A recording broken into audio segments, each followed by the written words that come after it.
The sickening crack of a hand across Abigail Lane's face echoed through the once peaceful homestead as her husband of 3 years stood over her, rage distorting his features into something unrecognizable. Barren, Thomas Lane spat the word like poison. 3 years of marriage and nothing to show for it. What good is a wife who can't even give me a son? Abigail's trembling fingers touched the burning welt on her cheek as she backed away from the man she had once loved. The Colorado Territory summer heat pressed down on them both, but the chill in her heart made her shiver despite it.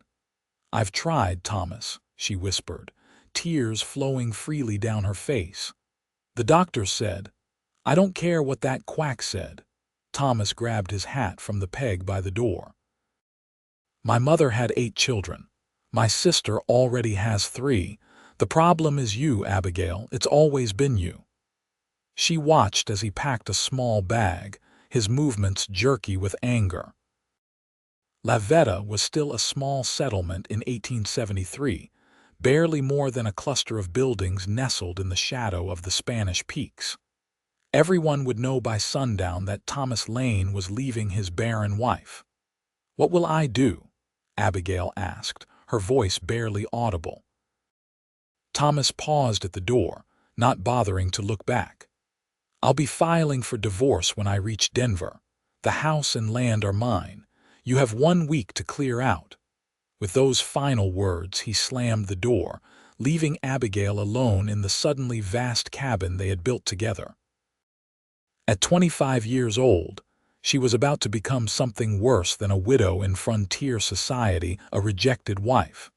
She sank to her knees, arms wrapped around herself as sobs racked her body. 3 years of trying for a child, of monthly disappointments, of watching her husband's tenderness turn to frustration, and finally to contempt. The doctor in Pueblo had confirmed what she had begun to suspect: she would never bear children. Outside, the sound of Thomas's horse galloping away faded into the distance. Abigail couldn't move, as the reality of her situation crashed over her like an avalanche. In this world, a woman needed a husband or family to survive. She had neither. When the first rays of dawn broke through her window the next morning, Abigail had not slept. Her eyes were swollen from crying, but a strange calm had settled over her. She would not die here. She would not be defeated by Thomas's cruelty or by the hand fate had dealt her. She washed her face in the basin, wincing at the bruise blossoming on her cheekbone. With methodical precision, she began to gather her belongings: the few dresses she owned, her mother's silver hairbrush, the small amount of money she had managed to save from selling eggs and butter in town. The rest of the week passed in a blur as Abigail prepared to leave the only home she had known since coming west from Boston. News traveled fast in small communities, and she felt the weight of pitying and judgmental stares whenever she ventured into La Veta for supplies. "Poor thing," she overheard Mrs. Hoffman whisper to the general store owner. "Can't give a man children. What use is she?" Abigail straightened her spine and raised her chin. She would not give them the satisfaction of seeing her break. On the 6th day, as she was struggling to decide where she would go, a knock came at her door. She opened it hesitantly to find Martha Jenkins, the widow who ran the boarding house in town.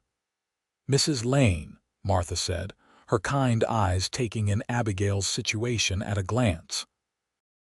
"I heard about your troubles. I've come to offer you a position at my establishment. I need help with cooking and cleaning. The pay isn't much, but it includes room and board." Relief flooded through Abigail. "Thank you, Mrs. Jenkins. I accept." Martha nodded, her expression softening. "Be ready tomorrow morning.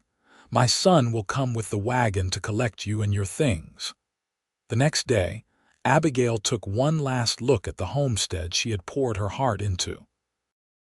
The vegetable garden she had tended so carefully, the curtains she had sewn by hand, the rocking chair on the porch where she had dreamed of nursing a baby.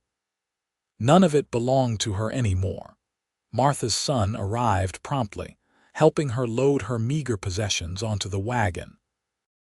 As they pulled away, Abigail did not look back. Life at the boarding house was hard work but honest. Martha was fair and kind, and for the first time in years, Abigail didn't have to endure constant reminders of her failure as a woman. She cooked, cleaned, and helped maintain the small establishment that primarily housed railroad workers and the occasional traveler passing through La Veta. 6 months passed. Winter had settled in, bringing with it heavy snowfalls that isolated the town further. On a particularly harsh December evening, as Abigail was preparing dinner for the boarders, the front door burst open, bringing with it a swirl of snow and a gust of freezing air. "Mrs. Jenkins," a deep voice called out. "Got room for one more. Storm's getting worse by the minute." Abigail turned from the stove to see a tall man stomping snow from his boots in the entryway. His broad shoulders were dusted with white, and when he removed his hat, she noted thick dark hair and a strong-featured face weathered by sun and wind. He looked to be in his early 30s, with clear blue eyes that immediately found hers across the room. "We have one room left," Martha replied, emerging from the back. "$1 a night, meals included." The man nodded, reaching into his coat pocket. "Name's Preston Parker. I was heading to my ranch north of here when the storm hit. Figured it was smarter to wait it out." Abigail returned to her cooking, but she could feel the newcomer's gaze following her. She had grown accustomed to being invisible these past months, the barren woman, damaged goods, not worth noticing. The attention made her uncomfortable. "That's Abigail," Martha introduced her. "Best cook in the territory. You're lucky to have arrived in time for dinner." Preston smiled, a genuine expression that transformed his rugged face. "Then I'm fortunate indeed." Dinner that evening was a lively affair. The boarding house currently hosted 3 railroad surveyors, a traveling salesman, and now Preston Parker. The newcomer proved to be an engaging storyteller, regaling the table with tales of his cattle drives and adventures throughout the West. "So what brings you to La Veta, Mr. Parker?" the salesman asked. "I purchased land about 15 miles north of here," Preston explained. "Been running cattle in Wyoming but wanted something more permanent, building a proper ranch now." "Alone?" Martha inquired with the direct manner of someone who had lived too long to bother with social niceties. Preston's expression shifted slightly. "For now. Lost my wife and son to fever 5 years back in Kansas." A hush fell over the table. Abigail, who had been quietly clearing plates, paused. She recognized the shadow that passed over the cowboy's face. It was the same grief she carried, though different in its nature. "I'm sorry for your loss," she said softly, the first words she had spoken to him. Preston looked up, meeting her eyes. "Thank you, Mrs. Lane," she supplied, "though I expect it will be back to Miss Lawson soon enough." She didn't elaborate, but in a town the size of La Veta, she didn't need to. Someone would tell him her shameful story before breakfast. That night, as Abigail lay in her small room at the back of the boarding house, she found herself thinking about Preston Parker. There was something in his eyes, a resilience, a determination to continue despite devastating loss that resonated with her own struggle. The blizzard raged for 3 days, forcing Preston to extend his stay.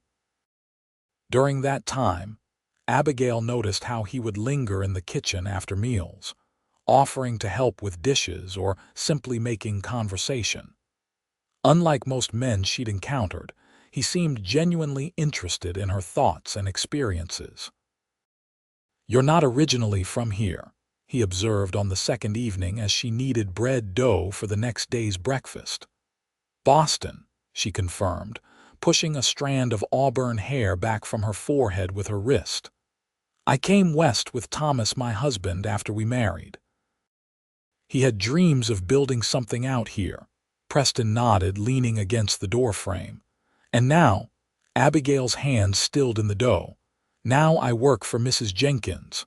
I heard about what happened, Preston said quietly. Town like this, word travels. She braced herself for judgment or pity, but his next words surprised her. He was a fool to let you go. Abigail's head snapped up, her green eyes wide with astonishment. Pardon? Preston straightened, his expression serious. A man who measures a woman's worth only by whether she can bear children is a man who doesn't understand true value.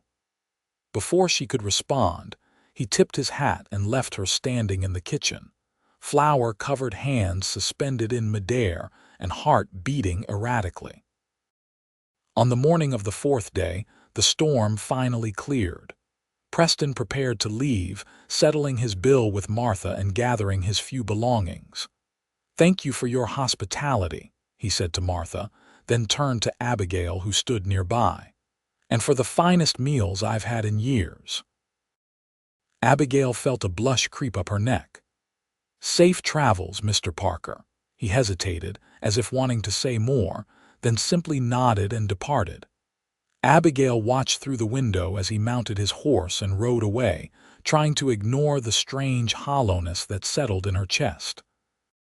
Life returned to its routine, but Abigail found herself watching the door whenever it opened, a habit she chided herself for. Preston Parker was just passing through, like so many others. She had no reason to expect to see him again. 2 weeks later, as January's grip tightened on the Colorado landscape, the door to the boarding house opened to admit Preston Parker once more. He was carrying a crate of supplies and looked directly at Abigail as he entered. "Mrs. Lane," he greeted her with a smile that crinkled the corners of his eyes. "I find myself in need of provisions and thought I might enjoy another of your excellent meals while in town." Martha gave Abigail a knowing look that made her flush with embarrassment. "We have plenty of rooms available, Mr. Parker," Martha said. "Winter's a slow time for visitors." He stayed 2 nights that visit. Before leaving, he approached Abigail as she was hanging laundry in the back room, taking advantage of the heat from the kitchen stove to dry the sheets in the bitter cold. "Mrs. Lane," he began, removing his hat and turning it in his hands. "I wonder if I might call on you properly when I'm next in town." Abigail nearly dropped the sheet she was hanging. "Call on me?" "Yes, madam. With your permission, of course." She studied him, trying to understand his intentions. "Mr. Parker, I think you should know that the divorce will soon be final. I will have no property, no dowry, nothing to recommend me as a wife. And as you've surely heard, I cannot bear children." Preston's expression remained steady. "I'm not asking to court you because of what you can give me, Mrs. Lane. I'm asking because in the short time I've known you, I've come to admire your strength and dignity. I'd like the chance to know you better." Abigail felt a flutter of something she had thought long dead hope. "Then yes, Mr. Parker, you may call on me." His visits to La Veta became more frequent over the next 2 months.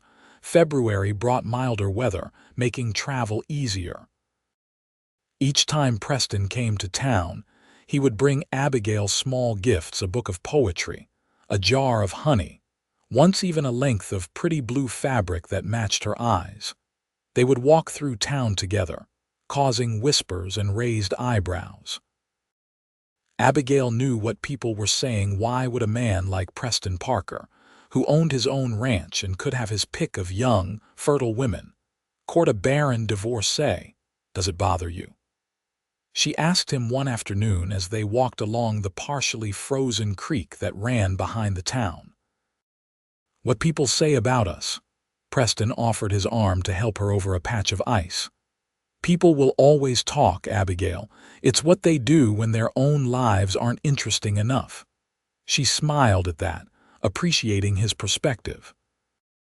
Still, you must know they wonder why you're courting me when you can't have children," he finished when she trailed off. He stopped walking and turned to face her. "Abigail, I had a son. I know the joy children bring, but I also know that family isn't just about blood. It's about who you choose to share your life with, who you protect and care for." His words wrapped around her heart like a warm blanket. For the first time since the doctor had confirmed her condition, Abigail didn't feel diminished by it. In March, as the first hints of spring began to soften the landscape, Abigail received official notice that her divorce had been granted. Thomas had remarried already, a young woman from Denver who, rumors said, was already expecting. The news hit Abigail harder than she had anticipated. Not because she still loved Thomas, that feeling had died long before he left, but because it was a stark reminder of what she couldn't provide. Preston found her that evening sitting alone on the boarding house porch, staring at the paper in her hands. "Abigail?" he questioned softly, taking a seat beside her. "Martha told me the papers came." She nodded, not trusting herself to speak. "Are you all right?" "I should be," she said finally. "I don't love him anymore, haven't for a long time, but he's already expecting a child with his new wife." She looked up at Preston, vulnerability in her gaze. "It was never him, it was always me." Preston took her hand, his calloused fingers warm against her cold ones. "Abigail, listen to me. There are many ways to build a family in this world. Blood is only one of them." She searched his face. "What are you saying?" "I'm saying," he took a deep breath, "that I've fallen in love with you, Abigail Lane. I'm saying that if you'll have me, I want to marry you and build a life together. And yes, a family, whatever form that might take." Tears filled her eyes. "Preston, you deserve someone who can give you children. What I deserve is a partner who is strong, compassionate, and brave, someone who makes me laugh and challenges me to be better." His blue eyes were earnest as they held hers. "I found her in you. But what about children?" she whispered. "There are children who need homes," he said simply. "Orphans from the war, from disease, from accidents. There are children whose parents can't care for them. If we want to raise children, Abigail, we will." Hope bloomed in her chest, fragile but persistent. "You would be willing to do that? To take in another's child?" "I would be honored to raise any child with you," he affirmed. "Then we'll build a different kind of family." Abigail felt something shift inside her, a weight lifting that she had carried for so long she'd forgotten what it felt like to be without it. She leaned forward and pressed her lips gently to his, a tender first kiss that promised more to come. "Yes," she whispered against his mouth. "Yes, I'll marry you, Preston Parker." They were married in April 1874 in the small church in Lavetta. Martha stood as Abigail's witness, beaming with approval. The ceremony was simple, the celebration afterward modest but joyful. Not everyone in town understood their union, but Abigail no longer cared about others' opinions. Preston took her to his ranch that evening, her new home. The main house was still under construction, but he had completed enough of it to make it comfortable. A large fireplace dominated the main room, with a sturdy table he had built himself, and chairs with cushions in cheerful yellow fabric. "It's not finished," he apologized, watching her reaction nervously. "I plan to add more rooms as we need them." Abigail turned in a slow circle, taking in the home he had created. "It's perfect," she said sincerely. "Absolutely perfect." Their first months of marriage were filled with hard work and adjustment. Abigail had to learn the rhythms of ranch life, which differed significantly from both her Boston upbringing and her years as a farmer's wife. Preston was patient, teaching her what she needed to know while valuing her input on decisions. They worked side by side to complete the house, adding finishing touches that made it truly theirs. Preston built shelves for Abigail's growing collection of books, and she sewed curtains and quilts that brought warmth to their home. In June, Preston returned from a trip to Pueblo with news. "I spoke to a lawyer while I was there," he told Abigail as they sat on their porch watching the sunset paint the distant mountains in shades of gold and pink. "About adoption." Abigail's heart quickened. "What did he say?" "It's not simple," Preston admitted, "but it's possible. There's an orphanage in Denver that sometimes places children with families. We could write to them, express our interest."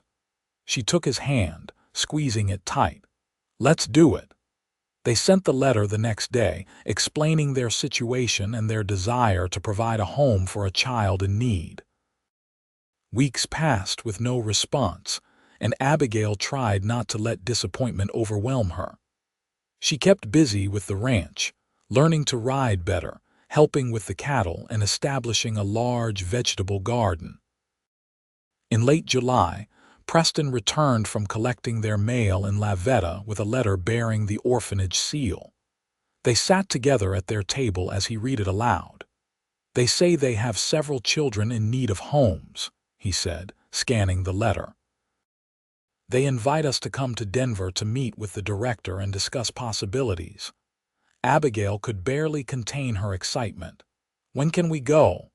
"I'll need to make arrangements for the ranch to be looked after," Preston mused.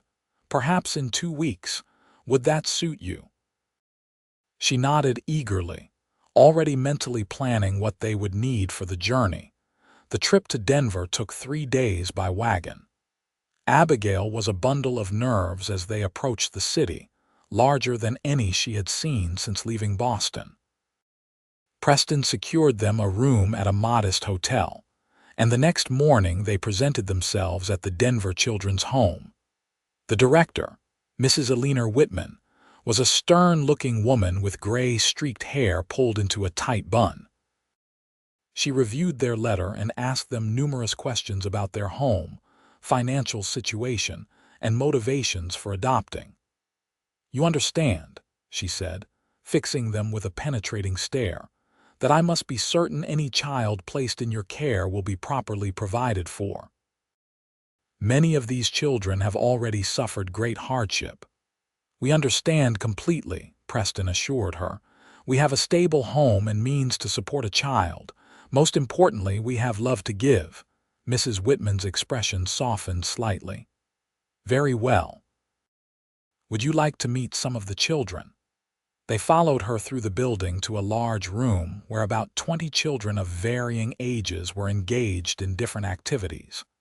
Some played with simple toys, others read books, and the older ones appeared to be studying. "Most of our younger children are adopted quickly," Mrs. Whitman explained. "Babies especially, the older ones."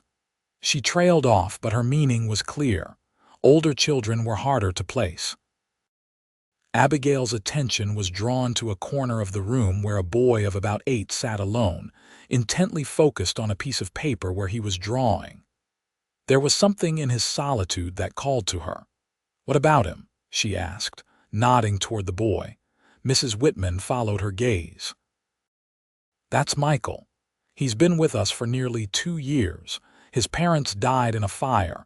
He doesn't speak much since the tragedy." Preston squeezed Abigail's hand, sensing her interest. "May we meet him?" Mrs. Whitman led them over to the boy, who looked up warily as they approached.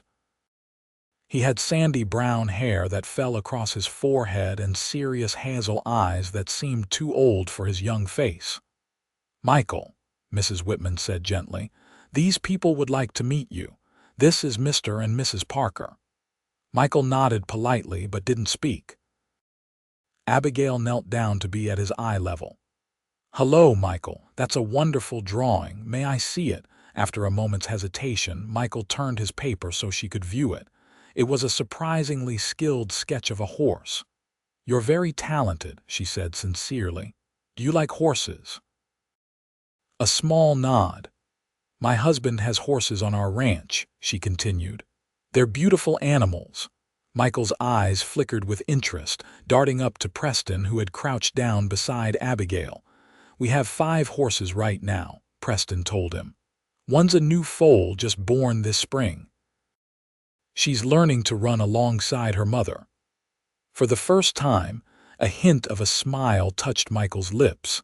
They spent nearly an hour with Michael, gradually drawing him out. He didn't speak, but he responded to their questions with nods or shakes of his head, and occasionally would write a word on his paper. When it was time to leave, Abigail found it difficult to say goodbye. "We'll come back tomorrow if that's all right," she promised Michael, who nodded solemnly. Outside the orphanage, Preston and Abigail exchanged a look that needed no words. They had both felt the connection with the quiet, artistic boy. "There are 2 other children I'd like you to meet tomorrow," Mrs. Whitman told them.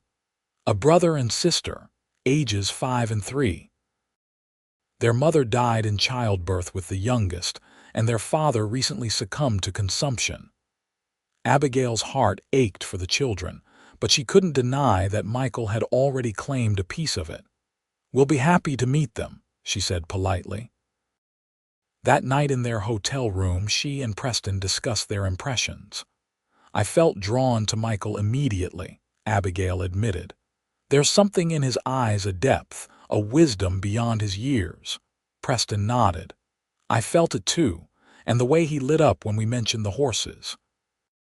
He paused, thoughtful. "But perhaps we should meet the other children before making any decisions." "Of course," Abigail agreed, though in her heart she already knew. The next day they met the brother and sister William and Emma Thompson. They were sweet children, Emma with blonde curls and William protective of his little sister. Abigail's heart went out to them, but she didn't feel the same immediate connection she had with Michael. When they visited with Michael again, he actually wrote them a note. "Do you really have horses?" "We really do," Preston assured him. "And cattle too. It's hard work running a ranch, but it's good work." Michael wrote another question. "Could I draw them?" "You could draw anything you like," Abigail told him, her voice gentle. After their visit, they met with Mrs. Whitman in her office. "The Thompson children need to be placed together," she explained. "They've already lost so much, I couldn't bear to separate them." Preston and Abigail exchanged a glance.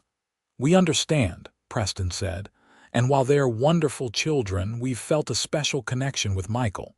Mrs. Whitman studied them. "Michael has had difficulty connecting with potential families before. His silence makes people uncomfortable, but he seems to respond to you both." She shuffled some papers on her desk. "If you're certain, we can begin the process. There will be paperwork, of course, and a waiting period to ensure compatibility." "How long?" Abigail asked, trying to keep the impatience from her voice. "Typically several months," Mrs. Whitman replied. "But given Michael's age and circumstance, and your obvious suitability, we might expedite matters. Perhaps 6 weeks. During that time, you could visit him regularly, and eventually he could make short visits to your home before a final decision is made." Preston took Abigail's hand. "We'll do whatever is necessary." The next 6 weeks were a whirlwind of preparations. They traveled back to the ranch but returned to Denver every 10 days to spend time with Michael. On their 3rd visit, he spoke his first words to them. "The foal," he said quietly as Preston was describing how the young horse was growing. "What's her name?" Abigail had to blink back tears at the sound of his voice, soft and a bit raspy from disuse, but sweet. "She doesn't have one yet," Preston answered, keeping his tone casual, though Abigail could see he was moved as well. "Perhaps you could help us name her." Michael considered this seriously. "Could I see her first?" "Absolutely," Preston promised, "as soon as you come to visit." By the end of the 6 weeks, Michael was speaking more regularly, though still selectively. He showed particular interest in Preston's stories about ranch life and in Abigail's descriptions of the garden she was growing. Finally, Mrs. Whitman approved a 3-day visit to the ranch. The journey back was filled with Michael's questions. each one revealing his keen mind and observant nature. When they crested the final hill and the ranch came into view, Michael's eyes widened. "It's so big," he breathed, taking in the expanse of land, the house with smoke curling from its chimney, the barn and corrals where several horses could be seen. "It's home," Abigail said simply. Those 3 days were transformative. Michael blossomed in the open spaces of the ranch. He spent hours in the barn with Preston, learning about the horses and helping with simple chores. He named the foal Starlight for the white mark on her forehead. With Abigail, he explored the garden and showed interest in the books she had collected.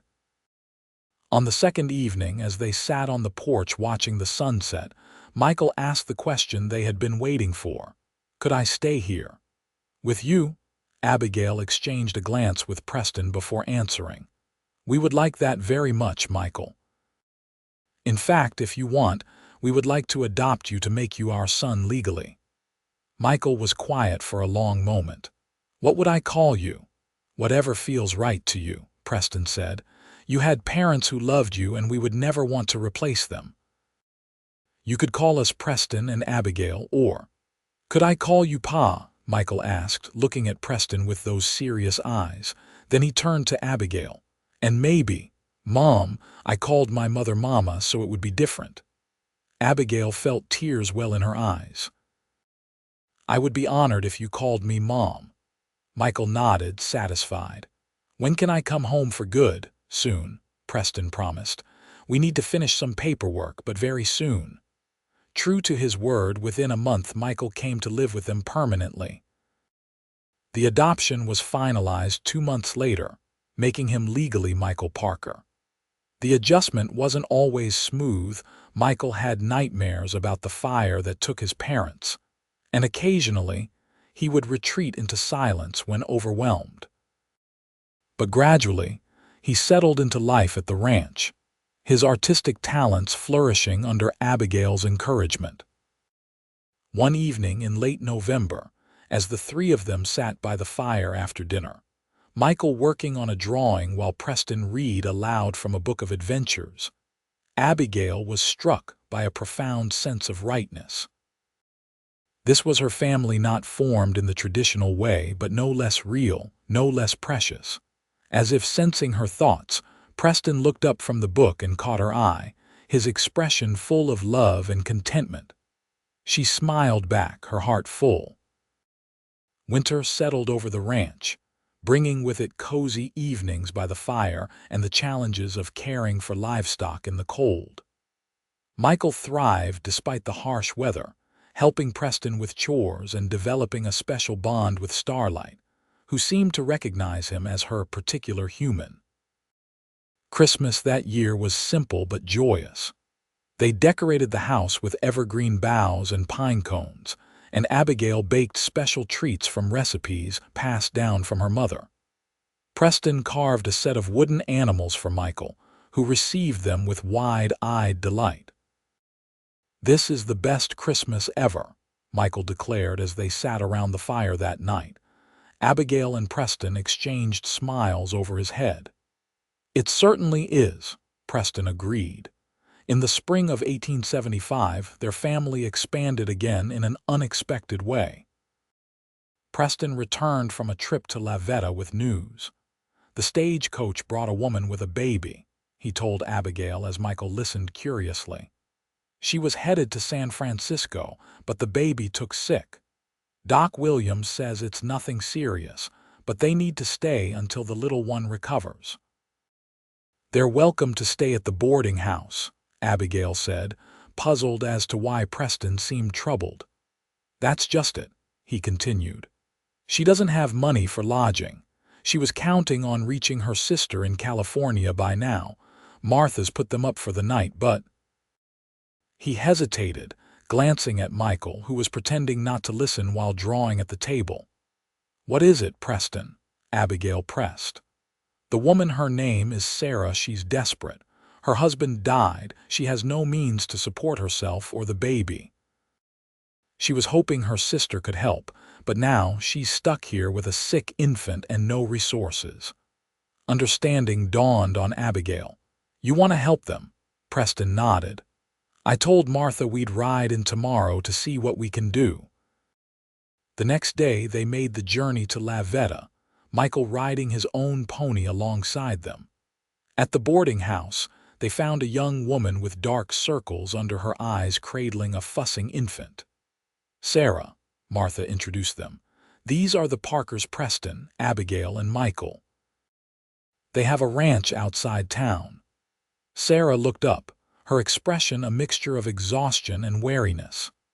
"Pleased to meet you," she said automatically, then returned her attention to the baby who continued to cry weakly. Abigail approached slowly, her heart going out to the overwhelmed mother. "Your baby is beautiful," she said gently. "How old?" "4 months," Sarah replied. "Her name is Grace. May I?" Abigail held out her arms. After a moment's hesitation, Sarah handed over the infant. Grace had a tuft of dark hair and flushed cheeks from her fever, but her eyes were bright as they fixed on Abigail's face. "Hello, sweet Grace," Abigail murmured, swaying slightly to soothe the baby. To her surprise, Grace's crying eased and tiny fingers wrapped around one of Abigail's. Sarah watched in amazement. She hasn't stopped crying for hours. "Sometimes a fresh pair of arms helps," Abigail said with a smile. "You must be exhausted." The simple acknowledgement of her state seemed to break something in Sarah.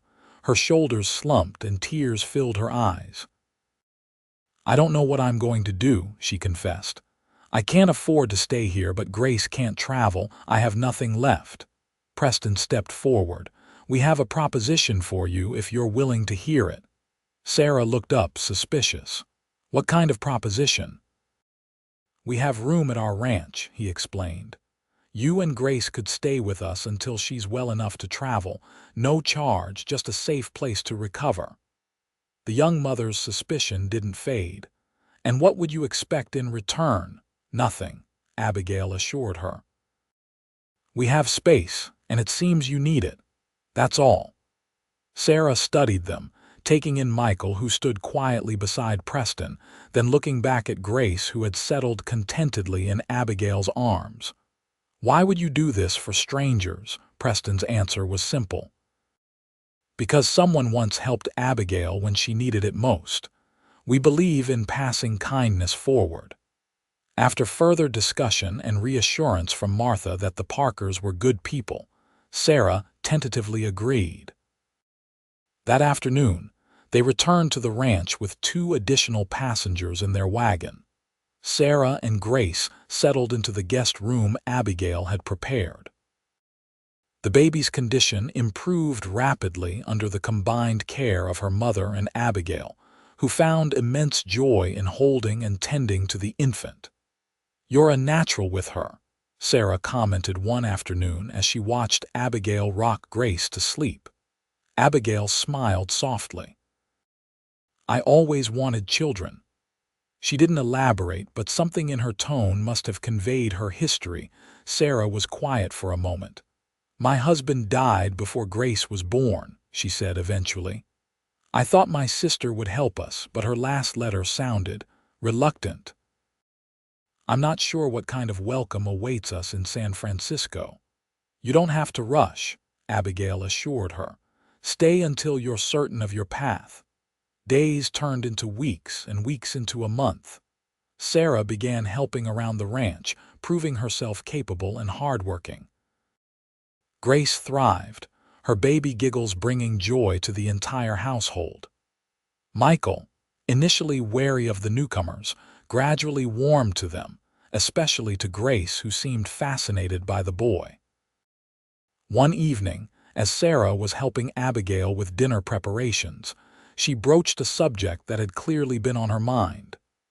"I received a letter from my sister yesterday," she said, her hand stilling on the vegetables she was chopping. Abigail looked up, noting the tension in Sarah's posture. "Good news, I hope," Sarah sighed. "Not exactly. She's moved to a smaller apartment and says there's no room for Grace and me. She suggested I place Grace in an orphanage and find work as a housekeeper or laundress. Abigail was horrified. You can't be separated from your daughter. I know, Sarah agreed, tears filling her eyes. But I don't know what else to do. My money is nearly gone. I can't impose on your kindness forever. Abigail put down the spoon she was holding and turned fully to face the younger woman. Sarah, would you consider staying here? Not as a guest, but as part of the household. Preston mentioned just yesterday that we could use help with the increasing workload. The ranch is growing, and with Michael's schooling taking more of my time. Sarah looked stunned. You want me to work for you, with us? Abigail corrected. We would provide a cabin. Preston's been meaning to build one for additional help anyway, and meals, plus a fair wage. Grace would have a stable home, and as she grows older, she could attend lessons with Michael. You would do that for us, Sarah whispered, disbelief evident in her voice. Abigail smiled. We would be doing it for all of us. Your help would be valuable, and Grace and Michael bring such life to this place. She hesitated, then added, We're building a different kind of family here, Sarah, one based on choice rather than blood. You and Grace would be welcome additions. That night, Sarah discussed the offer with Preston, who confirmed everything Abigail had proposed. By morning, she had made her decision. We'll stay, she told them over breakfast, if you're certain. We're certain, Preston assured her, while Michael nodded enthusiastically and Abigail beamed with pleasure. Construction on Sarah's cabin began immediately, though she and Grace continued to stay in the main house until it was completed. Preston hired 2 local men to help with the building, ensuring it would be comfortable and sturdy. As summer progressed into fall, the ranch settled into new rhythms. Sarah proved to be not only a capable housekeeper, but also skilled with the chickens and garden. She taught Abigail new recipes passed down from her mother, and in turn, Abigail shared her knowledge of medicinal herbs and preserving foods. Grace, now crawling and babbling, became the joy of the household. Even Michael, usually serious beyond his years, would laugh at her antics and spend time showing her his drawings. In October, the cabin was completed, a snug 2-room structure with its own small garden plot, situated about 100 yards from the main house. Sarah and Grace moved in, though they still took most meals with the Parkers and spent evenings together often. I never imagined life could be like this again, Sarah confided to Abigail one day as they watched Grace and Michael playing in the yard. After James died, I thought we were alone in the world. Abigail squeezed her hand. You're not alone anymore. As winter approached, bringing with it preparations for the cold months ahead, Preston and Abigail discussed expanding their unconventional family further. I've been thinking about Michael's education, Preston said one night as they sat by the fire after Michael had gone to bed. He's bright, and he's already learned everything Abigail can teach him about reading and figures. Abigail nodded. He needs a proper teacher. I've taught him what I know, but he deserves more. Lavetta is talking about building a schoolhouse next spring, Preston mused. But until then, I was thinking we might hire someone to teach him here. Perhaps they could stay in the main house, and we could invite children from nearby ranches to join the lessons. A small school of our own. Abigail's eyes lit up at the idea. Preston, that's wonderful, but who would we find to teach? I've written to a teaching college in Denver, he admitted. Asked if they might have a recent graduate looking for a position. We can't offer much in terms of salary, but room and board, plus the experience. Abigail leaned over to kiss him. You're a remarkable man, Preston Parker. He smiled against her lips. I'm simply trying to build the family we both deserve. In January 1876, a response came from the teaching college. They had a young man named Benjamin Cooper who was interested in the position. Recently graduated and eager to gain experience before seeking a permanent position in a city school. He was willing to come for an interview. Benjamin arrived 2 weeks later, a slender young man in his early 20s with spectacles and an earnest manner. He hit it off with Michael immediately, impressed by the boy's knowledge and artistic ability. "I can teach reading, writing, arithmetic, history, and basic sciences," he explained to Preston and Abigail. "I also play the piano, though I notice you don't have one." "Not yet," Preston said with a grin, "but perhaps that could be arranged." They offered Benjamin the position, which he accepted enthusiastically. He moved into one of the guest rooms the following week, bringing with him books, maps, and teaching materials. Word spread about the educational opportunity, and soon 3 children from neighboring ranches were joining Michael for lessons each day. Benjamin proved to be an excellent teacher, patient but firm, with a gift for making learning engaging. "Our family keeps growing," Abigail remarked to Preston one evening as they watched Benjamin playing checkers with Michael while Sarah nursed Grace by the fire. Preston's arm tightened around her shoulders. "In the best possible way." Spring arrived, bringing new life to the ranch. The cattle herd had grown, requiring additional hands. Preston hired 2 Cowboys brothers named Jim and Tom McAllister, who built a bunkhouse on the property and became part of the extended household. By summer, the ranch was flourishing. They added a small piano for Benjamin, who offered music lessons in addition to academic subjects. Sarah's garden produced abundantly, supplementing the ranch's food supplies. Grace took her first steps to the delight of everyone, toddling determinedly after Michael, who had appointed himself her protector. On a warm evening in July, as the extended family gathered for a special dinner celebrating 2 years since Preston and Abigail had married, Preston stood to make an announcement. "I have news," he said, smiling at the faces around the table. "I've purchased the adjacent property to the east." Johnson's decided to move back east to be with his daughter. This was significant. The Johnson property would nearly double the size of their ranch. "That's not all," Preston continued, his gaze settling on Abigail. "The property includes a large house. It needs work, but I was thinking it might make a fine orphanage with the right people to run it." Abigail's hand flew to her mouth. "An orphanage? Here?" Preston nodded. "There's a need. The closest one is in Denver, as we know. I thought, with your compassion and Sarah's experience with young ones, plus Benjamin's teaching skills, we could offer something special. A home, not just an institution."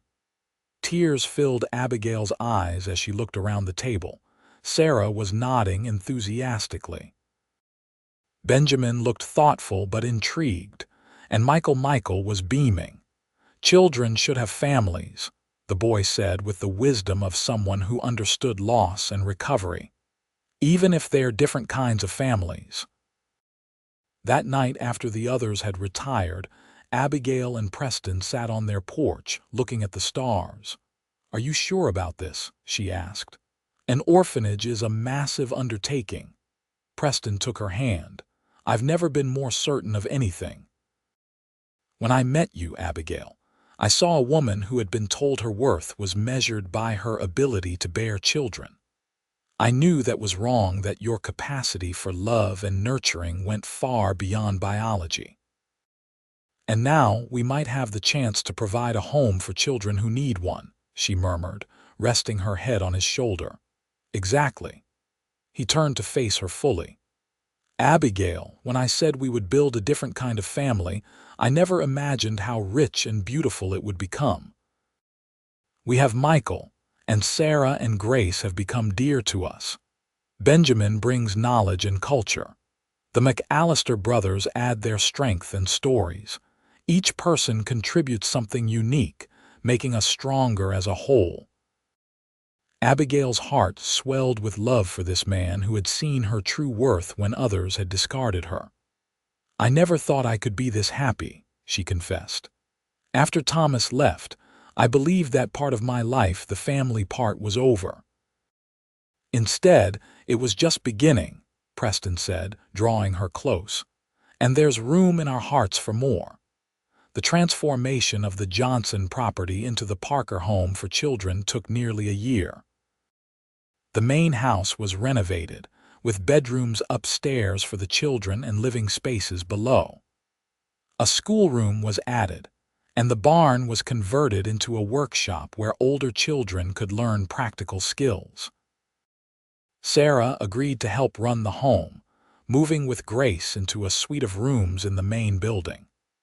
Benjamin expanded his teaching to include the new children, designing a curriculum that balanced academic learning with practical skills. In October 1877, they welcomed their first 5 resident siblings whose parents had died in a mining accident, and 2 boys who had been living on the streets of Denver. The adjustment was challenging for everyone, but the foundation of love and respect they had built proved strong. On a crisp autumn day, as Abigail watched the children playing in the yard of the orphanage, Michael, now 11, teaching the younger ones how to groom a pony, Grace toddling after the older girls who treated her like a cherished doll, the new children gradually losing their wariness and beginning to laugh, she felt a profound sense of fulfillment. Preston joined her, slipping an arm around her waist. Happy, she turned her face up to his, eyes shining. "Completely. You ever regret?" He began, but she placed a finger on his lips. "Not for a moment," she said firmly. "This family, our family, is more than I ever dreamed possible." He kissed her then, a tender expression of the love that had brought them together and created something beautiful from pain and loss. As winter settled once more over the Colorado landscape, the Parker Ranch stood as a beacon of warmth and belonging. Inside the main house, Abigail sat by the fire, a book in her lap, listening to the sounds of her family, Michael practicing piano with Benjamin, Preston's deep laugh as he told a story to the visiting McAllister brothers, Sarah singing softly to Grace. She thought back to that terrible day when Thomas had struck her and called her worthless for being barren. How different her life would have been if she had accepted his judgment of her value.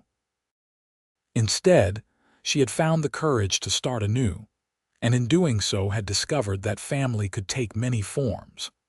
It wasn't about blood or biology, it was about love, choice, and the willingness to open one's heart to possibilities. Outside, snow began to fall, blanketing the ranch in pristine white. But inside, surrounded by the family they had built together, Abigail and Preston Parker had found their most precious gift, a home filled with love, where everyone belonged, exactly as they were.